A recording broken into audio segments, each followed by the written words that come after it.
నామములో ఎవరైతే విశ్వాసం ఉంచుతారో ప్రతి దినము ప్రార్థన, దేవుని ఆత్మలో ప్రార్థన చేయాల.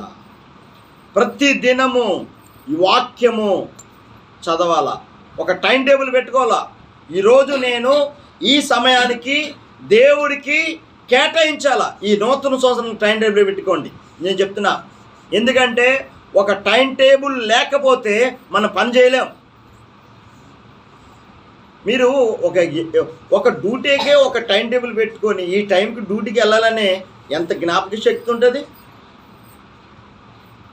మనల్ని కాపాడి మనల్ని మంచి ఆరోగ్యం ఇచ్చి, మీరు ఒక్కసారి గమనించండి, ఒక్కసారి ఆ గాంధీ హాస్పిటల్కి వెళ్ళండి, ఈ మల్లారెడ్డి హాస్పిటల్కి వెళ్ళండి, ఒక హాస్పిటల్కి వెళ్ళండి, ఒక్కసారి చూస్తే ఆ నిమ్స్ హాస్పిటల్కి వెళ్ళండి, ఒక్కసారి ఎంతమంది ఏడుస్తున్నారు రోగాలతో, కిడ్నీ ప్రాబ్లంతో, గుండె ప్రాబ్లంతో, బీపీ ప్రాబ్లంతో, అనేక రోగాలతో హాస్పిటల్లో ఉన్నారు. ఈరోజు నువ్వు నేను సజీవ లెక్కలో మంచి ఆరోగ్యము, మంచి బలము, దేవుని శక్తితో, దేవుని ఇచ్చిన ఆయుష్, ఆరోగ్యము దేవుడు ఉచితంగా మనకి అనుగ్రహిస్తుంటే, దేవుణ్ణి ప్రార్థన చేయకుండా, ప్రభువుని దేవుని సన్నిధానంలో ప్రార్థన చేయకుండా లోకంలో తిరిగితే ఎలాగుంటుంది? దేవుడు చూస్తున్నాడు. అపోస్తుల కార్యాలు 17వ అధ్యాయం 30 వచనం చదువుదాం ఒకసారి.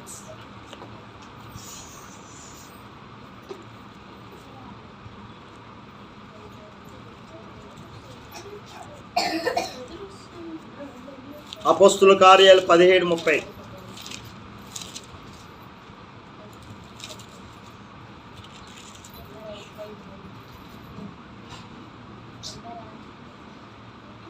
ఆ అజ్ఞాన కాలమును దేవుడు చూడనట్టుగా ఉండెను.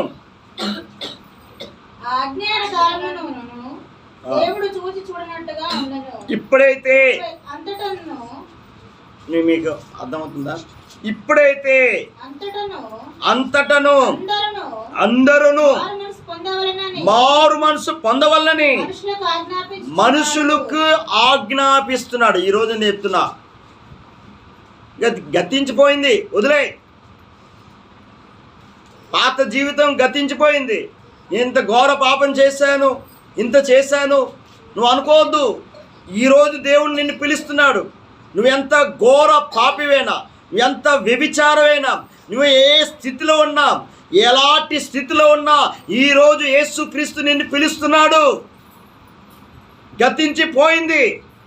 ఈరోజు దేవుడు పిలుస్తున్న ఈ నూతన సంవత్సరంలో ఏ స్థితిలో ఉన్న యేసుక్రీస్తు నామముయందు ఇంకా మారు మనసు లేకపోతే మారు మనసు పొందమన్నాడు, ఆజ్ఞాపిస్తున్నాడు దేవుడు. పాతవి గతించిపోయిను, ఇవన్నీ కొత్తవి అయిను, నూతన సృష్టిగా దేవుడు నిన్ను తయారు చేస్తానని వాగ్దానం చేశాడు. వాగ్దానం చేసే దేవుడు నమ్మదగిన దేవుడు. ఈరోజు మన జీవితాల్లో ఎందుకు ప్రార్థన చేయట్లేదు? ఎందుకు వాక్యం ధ్యానించట్లేదు? దుష్టుడైన సాతానుకి తెలుసు, ప్రార్థన చేస్తే, వాక్యం చదివితే అన్నీ తెలిసిపోతాయి. అందుకనే ఈ రెండిటికి కారణం ఏంటంటే పరిశుద్ధాత్మ దేవుడు మనలోకి రావాలి. ఫస్ట్ థింగ్, ఆత్మదేవుడు మనలోని నడిపించాలా, పరిశుద్ధాత్మతో నిన్ను నడిపింపబడాలా. ఈరోజు నేను రాత్రంతా ప్రార్థన చేస్తే ఏ వాక్యం చెప్పాలి తండ్రి, ఏ వాక్యం చెప్పాలా, ప్రార్థన పూర్వకంగా పరిశుద్ధాత్ముడు ఏదైతే నాకు మైండ్, దేవుడు ఏదైతే ఈ వాక్యం చెప్పమంటే అప్పుడే రాసుకుంటా, ఆ క్షణంలోనే. ఇక్కడే నేను అక్కడికి వెళ్ళి ఇంటికాడ నుంచి ముందే ప్రిపేర్ చేయను, ఇక్కడికి వచ్చి ఇక్కడే రాస్తా. దేవుడు ఏది చెప్పమంటే అదే చెప్తా. దేవుని ఆత్మ ద్వారా ఎప్పుడైతే నువ్వు నడిపింపబడతావో దేవుడు ప్రతి ఒక్కటి ఆయన తేటగా క్లియర్గా ఆయన నిన్ను నడిపిస్తాడు.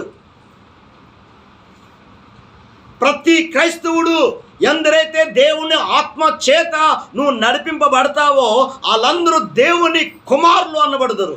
ఈరోజు దేవుని ఆత్మ చేత నువ్వు నడిపింపబడతావా? దెయ్యపు ఆత్మతోనే చీకటి శక్తులతోనే నడిపిస్తున్నాడా? ఎవరి కంట్రోల్లో ఉన్నావు నువ్వు? క్వశ్చన్. ఈ కంట్రోల్లో రావాలంటే, దేవుడు మార్గంలో రావాలంటే మనము దేవుడు యేసు యందు విశ్వాసం ఉంచావు, కరెక్టే, మంచిదే, రక్షణ ఇచ్చాడు, ఓకే. ఈ రక్షణని నువ్వు కాపాడుకోవాలంటే దేవుడు ఆయన ప్రాణాత్మ శరీరాలు ఎప్పుడైతే ఆయనకి సజీవ యాగముగా సమర్పిస్తామో దేవుడు నీలోకి వచ్చి నూతన సృష్టిగా తయారు చేస్తానన్నాడు. కరెక్టే కదా? ఈరోజు మన జీవితాల్లో ఎందుకు ఇంకా మీరు గమనించాలి, పాతవి ఆలోచిస్తున్నారా? గతాన్ని ఆలోచిస్తున్నారా? గతాన్ని ఆలోచిస్తే పరిశుద్ధాత్మ దేవుడు మీలోని లేడు. గతము ఆలోచించద్దు. ప్రభువా, నేను ఒక్క సెకండ్ చెప్తున్నా, నేను ప్రార్థన చేస్తాను. ప్రభువా, నీకు విరోధంగా నాలోని ఏదైనా తప్పులుంటే నన్ను క్షమించేయి. మోకరించి ప్రార్థన చేస్తా. దేవుని ఇంటికాడైనా ఇక్కడైనా నీకు ఆయాసకరమైనది నాలోని ఏదైనా ఉంటే ప్రభువా ఇప్పుడే నన్ను క్షమించేయాలి. దేవుని దృష్టిలో నీకు ఆయాసకరమైనది నాలో ఏదైనా ఉంటే నన్ను క్షమించు ప్రభువా అని ప్రార్థన చేస్తాను. యథార్థంగా దేవుని దృష్టిలో యథార్థత ఉండాలి. మనుషుల దృష్టిలో వాళ్ళు తిట్టినా పర్లేదు, భరిస్తాను. చెడ్డ మాటలు పలికినా పర్లేదు, నేను భరిస్తాను. నా దేవుని దృష్టిలో నేను యథార్థత లేకపోతే దేవుడు నిన్ను విడిచిపెడేస్తాడు. ఇక గమనించారా? మీరు ఫోను ఉంది, ఒకరికి ఫోన్ చేయాలంటే 10 నెంబర్లు, సెల్ ఫోన్ 10 నెంబర్లు కరెక్ట్గా కొడితే ఆ ఫోను ఎవరికైతే ఫోన్ చేయాలనుకుంటే ఆ ఫోన్ నెంబర్కి వెళ్తుంది.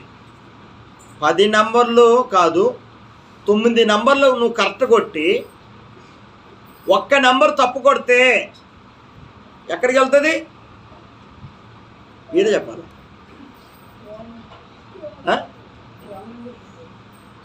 ఫోన్ చేశానంటే wrong number brother, wrong number, ఇది రాంగ్ నెంబర్, ఇది మంది కాదు అని వెంటనే చెప్పేస్తారు. ఎందుకు చెప్తున్నారు? 9 నెంబర్లు కరెక్ట్ కొట్టినా ఒక్క నెంబర్ తప్పు కొట్టినా రాంగ్ నెంబర్ వెళ్ళిపోతుంది.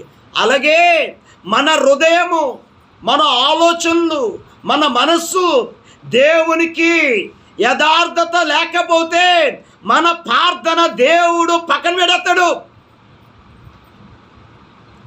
దేవుడికి కావాల్సింది నీ చందాలు కాదు. దేవుడికి కావాల్సింది నీ హృదయంలో ఆయన నివాసం చేయాలనే కోరుకుంటున్నాడు. నీ జీవితంలోకి కాపురం చేయాలనే ఆయన కోరుకుంటున్నాడు. ఈరోజు మన జీవితాల్లో పాత సంగతులే ఆలోచిస్తున్నాం, ఇంకా పాపములోనే పొరలాడుతున్నాం, ఇంకా దేవుడిలో ఇంకా లేవు. కారణం ఏంటంటే పాత ఆలోచిస్తున్నావు. అలా ఒక 9 నెంబర్లు కరెక్ట్ కొట్టి ఒక్క నెంబర్ తప్పు కొడితే రాంగ్ నెంబర్ వెళ్ళిపోతుంది. నీ హృదయం అనే నీ మనస్సు ఎవరికి ఇస్తున్నావు? లోకానికా, దేవుడికా? దేవుని దృష్టిలో అన్ని కరెక్ట్గా చేసి ఒక్క దాంట్లో తప్పిపోయామనుకో, అన్ని కరెక్ట్గా చేసి ఒక్క దాంట్లో తప్పిపోయామనుకో నిన్ను తీసి పక్కన పెట్టేస్తాడు. ఎవరు కనెక్ట్? ఇంటర్నెట్ కనెక్ట్ అవుతుంది కదా. ఇప్పుడు దేవుడు కనెక్ట్ అవ్వలేదు అనుకో, మళ్ళా లోకం ఇంకో కనెక్ట్ ఉంటుంది. అది ఏ కనెక్ట్? దుష్టుడైన సాతాను కనెక్ట్ అయిపోతాడు. ఇప్పుడు మనుషులందరూ దుష్టుడైన సాతాను కనెక్ట్లో ఉన్నారు.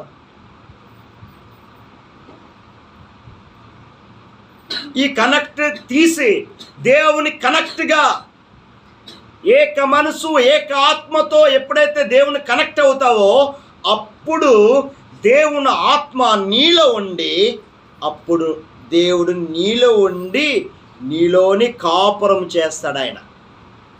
నీకు అర్థమవుతుందా? నీలో ఉండి నీలోని నూతన సృష్టిగా తయారు చేస్తాడు. నూతన ఆత్మ, నూతన స్వభావము, నూతన హృదయము నీకు అనుగ్రహిస్తాడు. ఈ ప్రతి యేసు రక్తములో కడగబడి ఆయన నామము యందు ఎవరైతే విశ్వాసం ఉంచుతారో మనం సాధన చేయాల. ఒకరోజుతో ఇది వర్కౌట్ అవ్వదు. ప్రతిరోజు ప్రార్థన చేయాల. ఆత్మలో నేను ఒకటి చెప్తున్నా, ఆత్మ పొందకపోతే ఉపవాసం ఉండండి, ఫాస్టింగ్ ఉండండి. ఒక పూట లేకపోతే బతకలేమా? చెప్పండి. ఫాస్టింగ్ ఉండి దేవుని ఆత్మ పొందే వరకు ఉపవాసం ఉండి ప్రార్థన చేయి. నీ తలుపులోకి వెళ్ళి, నీ గదిలోకి వెళ్ళి తలుపు వేసు. దేవుడితో సంబంధం కలిగి ఉండు. అది రిలేషన్. సంఘంలో నేను అరగంట ప్రార్థన చేశానంటే ఆ సంఘ ప్రార్థన పక్కన పెట్టు. నీ హృదయమే సరిగ్గా లేదు, నీ ఆలోచనే సరిగ్గా లేదు, నీ ప్రవక్తనే సరిగ్గా లేదు. నేను ఎందుకు చెప్తున్నాను? ప్రతి బిడ్డ యేసు నామము యందు ఎవరైతే విశ్వాసం ఉంచుతారో ఈరోజు దేవుడు చెప్తున్నాడు, నూతన సృష్టిగా నిన్ను తయారు చేస్తానని వాగ్దానం చేశాడు దేవుడు.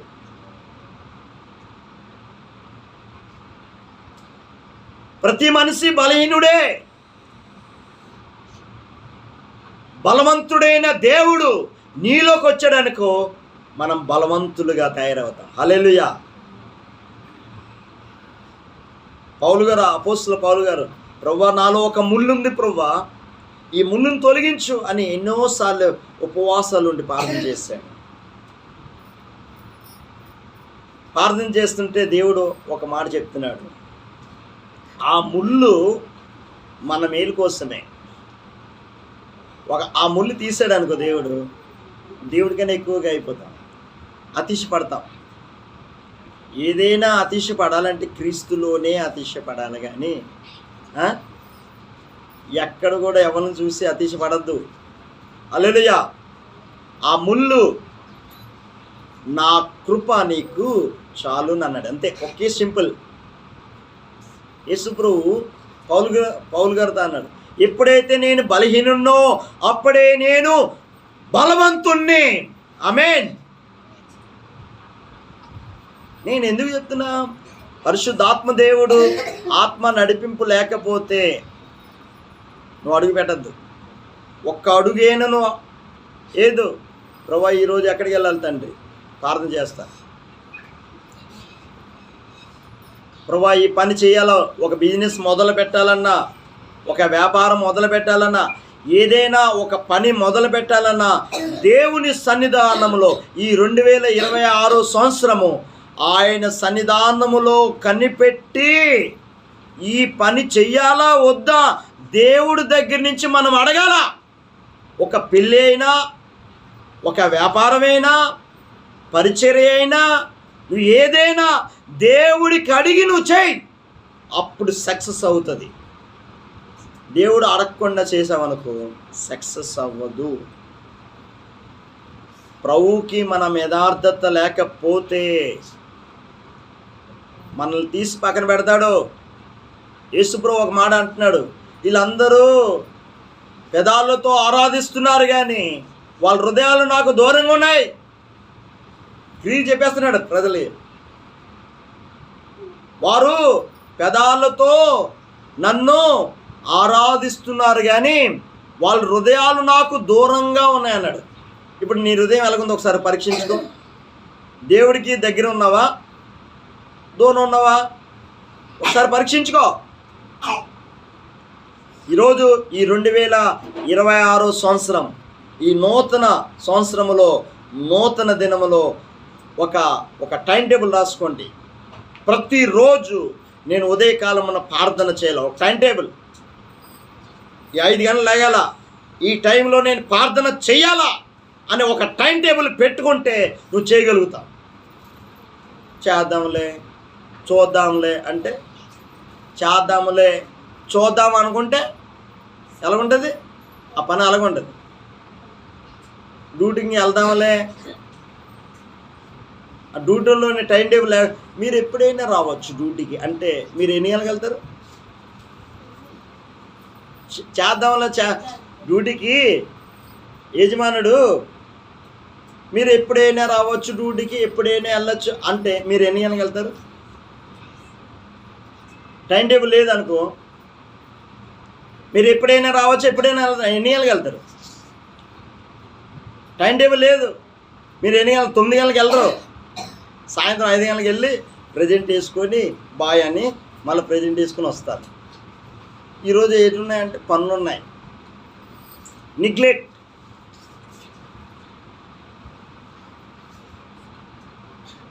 అక్కడ ఆ కంపెనీలో యజమానుడు అంటాడు, ఉదయం 9 గంటలకు రావాలా, 1 గంటకి బ్రేక్, 1 గంట నుంచి 1 గంటన్నర వరకు లంచ్ బ్రేక్, ఆ టైంలో భోజనం చేయాలా మధ్యాహ్నం. మళ్ళీ 1 గంటన్నర నుంచి సాయంత్రం 5:30. ఒక్కొక్క కంపెనీలు ఒక్కోలాగా ఉంటాయి. టైం టేబుల్ ఉంటుందా ఉండదా? దానికే నువ్వు ఎంత కేర్ తీసుకుంటావు. ఉదయం నేను 9 గంటలకి జాబ్కి వెళ్ళాలా, దానికే నువ్వు అంత కేర్ తీసుకుంటే దేవుడు నిన్ను పుట్టించి, నిన్ను పోషించి, మంచి ఆరోగ్యం ఇచ్చి, పిల్లలకి అన్ని సెకండ్లో దేవుడు బయటికి వెళ్తున్నాము వస్తున్నాము, దేవుడు కాపాడుకుంటూ ఆయన కాపుదల్లో దేవుడు కాపాడుతూ ఉంటే దేవుడికి నువ్వు సమయం ఇవ్వవా? 24 గంటలు ఇస్తే దశమభాగం ఎంత? 24 గంటలు దేవుడు మనకి ఒక రోజుకి దినం ఇస్తే దశమభాగం ఎంత? 10%. 2.5 గంటలు అంతేనా? 2 గంటలు కదా. 2 గంటలు దేవుడికి సమయం ఇస్తున్నావా? వదిలే. నేను ఒకటి చెప్తున్నా, మొదట్లోనే దేవుని సన్నిధానంలో ఉదయకాలమున ఒక టైం టేబుల్. ఉదయం నేను 5 గంటలు లెగాల, దేవుడితో ప్రార్థన చేయాలా, వాక్యము చదువు ఉన్నోళ్ళకి వాక్యం చదవండి, వాక్యాన్ని ఆలకించండి, ప్రార్థన చేసి ఒక గంట సేపు మినిమం, ఒక అరగంట పైన చేయాలి. ఈ 2026 సంవత్సరం నుంచి ఒక టైం టేబుల్ వేసుకొని మన ఆత్మీయ జీవితము దినము ఎదగాల. ఒక టైం టేబుల్ రాసుకోవాలి. ఈ టైంలో దేవుడికి ఈ సమయం దేవుడికి కేటాయించాలా. సాయంత్రము మళ్ళా వచ్చి, ప్రభువా ఈ దినమంతా కాపాడినందుకు, డ్యూటీ ప్రయాణంలో పిల్లల చుట్టూ నువ్వు అగ్ని కంచి కట్టినందుకు స్తోత్రాలు తండ్రి. ఈ రాత్రి కాలంలో పడుకున్నప్పుడు తండ్రి సుఖమైన నిద్ర నన్ను గురించి నీ దర్శనాలు, నీ కళలు మాకు దయచేసి ప్రభువా యేసయ్య ఈ రాత్రంతా తండ్రి నన్ను పిల్లల చుట్టూ ఇంటి చుట్టూ నీ అగ్ని కంచి కట్టండి. అలా సాయంత్రం 1 గంట, ఉదయం 1 గంట, 2 గంటలు ఇలాగ చెయ్యి. నీ జీవితం మారిపోతే అప్పుడు అడుగు. నీ జీవితంలో ఒక నూతన మార్పు వస్తుంది. ఉదయం 1 గంట, ఉదయం 1 గంట, గంటన్నర ఎక్కువ తీసుకో, సాయంత్రం 1 అరగంట ఉన్నది తీసుకో. రోజుకి 2 గంటలు చేయి. ఒక టైం టేబుల్ పెట్టుకోవాలా. సాధన చేయకపోతే ఈ దుష్టుడైన సాధన ఏం చేస్తాడంటే టీవీల మీద పెడతాడు. సాయంత్రం వస్తాడు, టీవీ చూడు అంటే దేవుడిచ్చిన సమయాన్ని దుష్టుడైన సాతాను నిన్ను దొంగిలిస్తున్నాడు. నువ్వు ట్రాప్లో పడిపోయావని నీకు అర్థమవట్లే. ట్రాప్లో ఉన్నావా లేవా? దుష్టుడైన సాతాను ట్రాప్లోని ఉన్నారా లేదా? చేతులెత్తల. దుష్టుడైన సాతాను ట్రాప్లో ఉన్నావా లేదా? క్వశ్చన్.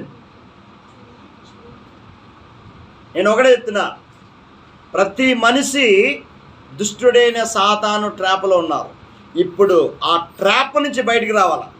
ఎప్పుడైతే ప్రభువుకి మన హృదయం ఇస్తామో, ఎప్పుడైతే మన ప్రాణాత్మ శరీరాలు ఎప్పుడైతే ఆయనకి సమర్పిస్తామో, దేవునిలోకి మనము అడుగుపెట్టి యేసయ్య లాగా మనము ప్రభు ఈ లోకంలో ఎలా జీవించాడు అదే విధంగా మనము ఈ 2026 సంవత్సరం నూతన సృష్టిగా నిన్ను తయారు చేస్తున్నాడు. కళ్ళు మూసుకొని ప్రార్థన చేసుకుందాం.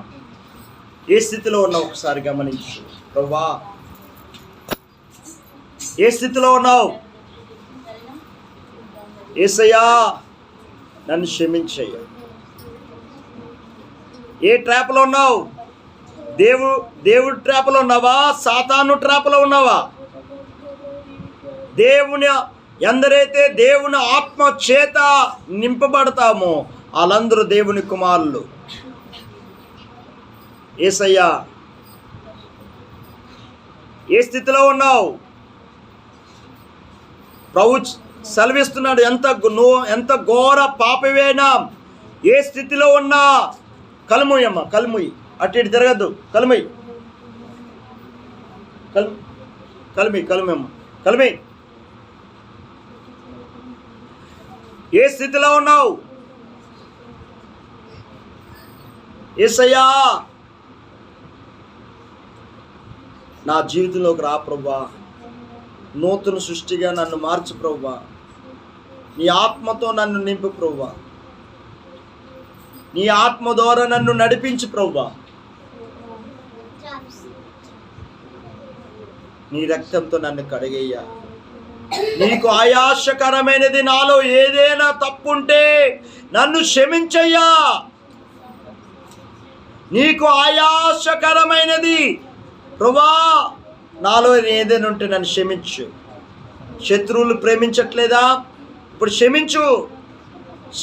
ప్రభువా, నా హృదయపూర్వకంగా నా శత్రువుల్ని క్షమిస్తున్నాను ప్రభువా, నా పాపాలు క్షమించయ్యా. నా హృదయపూర్వకంగా నా శత్రువుల్ని క్షమిస్తున్నాను ప్రభువా, నా పాపాలు క్షమించయ్యా. నన్ను కరుణించు ప్రభువా. నీ ఆత్మతో ఈ 2026 సంవత్సరము నీ ఆత్మతో నన్ను నడిపించు ప్రభువా. నీ రక్తంతో నన్ను కడిగి నన్ను, నా కుటుంబాన్ని రక్షించయ్యా. కలిమై నీ కృపతో నింపు తండ్రి. ప్రభువా, సంఘానికి వచ్చిన ప్రతి బిడ్డ కూడా తండ్రి పేరు పేరు చెప్పున నూరంతలుగా ఏ అక్కర్లన్నీ తీర్చి సంఘానికి వచ్చిన ప్రతి బిడ్డకి సొంత ఇల్లు కలుగునుగాక తండ్రి. సంఘానికి వచ్చిన ప్రతి బిడ్డకి అన్ని విషయాల్లో నూరంతలుగా దీవించి ఆశీర్వదించయ్యా తండ్రి. యూట్యూబ్ ద్వారా చూస్తున్న ప్రతి బిడ్డను కూడా తండ్రి అన్ని విషయాల్లో దీవించి ఆశీర్వదించి నీ కృపకి అప్పచెప్తున్నాను. ఈ 2026 సంవత్సరము ప్రతి బిడ్డను నూతన సృష్టిగా మార్చుకో ప్రభువా. నీ ఆత్మతో నింపు ప్రభువా.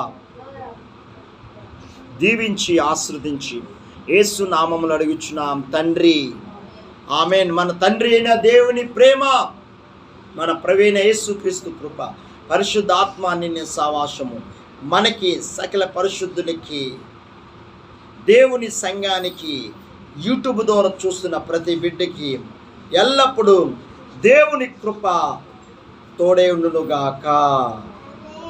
ఆమేన్, ఆమేన్, ఆమేన్.